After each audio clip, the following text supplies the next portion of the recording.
نحمده ونصلي ونسلم على رسوله الکریم۔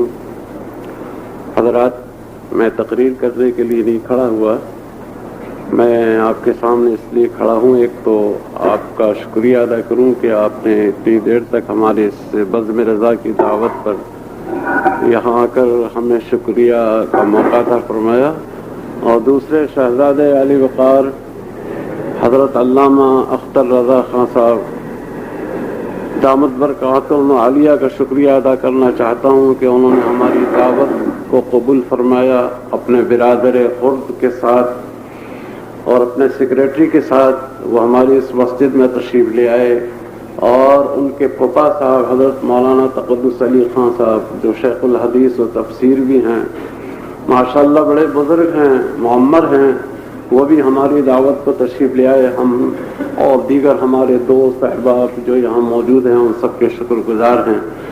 بڑی خوشی و مسرت ہوئی ان شہزادے علی وقار کی تقریر کو سن کر۔ آپ ان کی شکل و صورت کو دیکھ کر آپ یہ سمجھتے ہوں گے کہ شاید یہ کوئی 60-70 سال کے بزرگ ہوں گے، یہ صرف 40 سال کے بزرگ ہیں، صرف 40 سال ان کی عمر شریف ہے۔ میں جب سن 1955 میں بریلی شریف گیا تھا تو اس وقت ان کی عمر 12-13 سال کی تھی، پڑھنے کے لیے جاتے تھے۔ اس کے بعد 14 سال پہلے جب تشریف لے آئے تھے تو ماشاءاللہ ان کو دیکھ کر بڑی خوشی ہوئی۔ جامعہ ازہر، پہلے تو آپ نے بریلی شریف میں تعلیم حاصل کی، اس کے بعد جامعہ ازہر میں جا کر ان کی ڈگری حاصل کی۔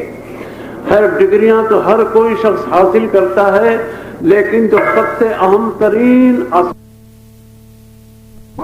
حضرت نے فرمایا کوئی بات نہیں۔ حضرت بیٹھے رہے، ہاتھ میں تسبیح تھی۔ ڈاکٹر سے کہا کہ تو اپنا کام کر، میں اپنا کام کر رہا۔ 3 گھنٹے 3.5 گھنٹے تک آپریشن ہوا، ایک ایک رگ کو چیر کر اس میں مواد نکالا گیا۔ حضرت حجت الاسلام آرام کے ساتھ بیٹھے تھے، ہاتھ میں تسبیح تھی، درود شریف پڑھ گئے۔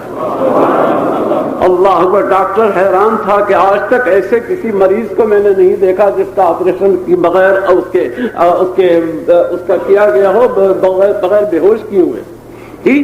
تو معلوم ہوا کہ اس زمانے میں تو کسی کو بے ہوش کیا جاتا تھا، اس کے بعد آپریشن ہوتا تھا، لیکن آج کی دنیا میں آپ نے دیکھا ہوگا کہ وہ آپریشن جو ہوتا ہے تو بے ہوش نہیں کیا جاتا، بلکہ ایک سوئی لگا دی جاتی ہے جس سے وہ بے حس ہو جاتا ہے، وہ حصہ ہے جسم بے حس ہو جاتا ہے، اور ڈاکٹر اس کی آنکھیں کھلی ہیں مریض کی، ڈاکٹر اس کو کاٹ رہا ہے، چیر رہا ہے، اسے کسی چیز کا احساس نہیں ہوتا۔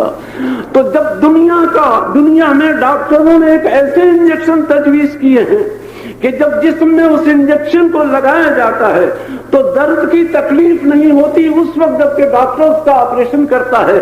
تو یہ عشق مصطفیٰ ایک ایسا انجیکشن ہے کہ جس کے سینے میں عشق مصطفیٰ ہوتا ہے تو کسی قسم کی تکلیف کا اسے احساس نہیں ہوتا ہے۔ بدر کے میدان میں جو مسلمان تھے تلواروں کے زخم، نیزوں کے زخم کھا رہے تھے، لیکن کوئی احساس نہیں ہوتا، بلکہ کہا یہ جاتا ہے کہ اللہ تعالیٰ پوچھے گا شہید سے قیامت میں کہ اے شہید تو کیا چاہتا ہے، تو عرض کرے گا کہ پاک پروردگار مجھے دنیا میں تو پھر بھیج تاکہ تیری راہ میں زخم کھاؤں، تکلیفیں برداشت کروں اور پھر میں اپنی جان تیرے سپرد کروں۔ تو دوستو، یہ جو درس دیا ہے اعلیٰ حضرت امام اہل سنت رضی اللہ تعالی علیہ نے عشق مصطفیٰ کا، مسلمان کا ایمان کامل نہیں ہوتا جب تک کہ اس کے دل میں سرکار مدینہ کی محبت نہ ہو۔ لہذا محبت مصطفیٰ صلی اللہ علیہ وسلم کو اپنے قلب و جگر میں جگہ دو، حضور کی محبت میں زندہ رہو۔ حضور کی محبت میں یہ ضروری ہے کہ حضور کی سنت پر عمل کرو۔ حضور کی سنت پر عمل کرنا بھی حضور کی محبت میں، اس لیے کہ محبوب سے جب محبت ہوتی ہے تو اس کے طریقے کو، اس کے اسوہ کو اپنایا جاتا ہے۔ لہذا ضرورت اس امر کی ہے کہ ہم تاجدار مدینہ حضور علیہ الصلوۃ والسلام کے نظام کو اپنے اوپر نافذ کریں، پابندی کے ساتھ نماز پڑھیں، روزے رکھیں، جو شریعت مطہرہ نے جو ہم کو احکام پہنچائیں ان کے اوپر پابندی کے ساتھ عمل کریں۔ بہرحال میں ان مختصر سے گزارشات کے بعد پھر اپنے شہزادے علی وقار کا شکریہ ادا کروں گا۔ اللہ تعالیٰ ان کے عمر شریف میں برکتیں عطا فرمائے، ان سے فیوض و برکات کا وہی سلسلہ سلسلہ جاری رکھے جو ان کے آباء کرام و اجداد کرام کا دنیا میں رہا. اللہ تعالیٰ اس آستانے کو ہمیشہ ہمیشہ آباد رکھے اور گلشن رضا کے یہ مہکتے پھول ہمیشہ سدا بہار بن کر کے رہے. اور میں اسی پر اختتام کرتا ہوں اور ایک منقبت ہوگی، اس کے ساتھ صلاۃ و سلام، پھر اس کے بعد دعا، شجرہ شریف ہوگا، دعا ہوگی، اس کے بعد شیرنی وغیرہ لے کر آپ تشریف لے جائیں.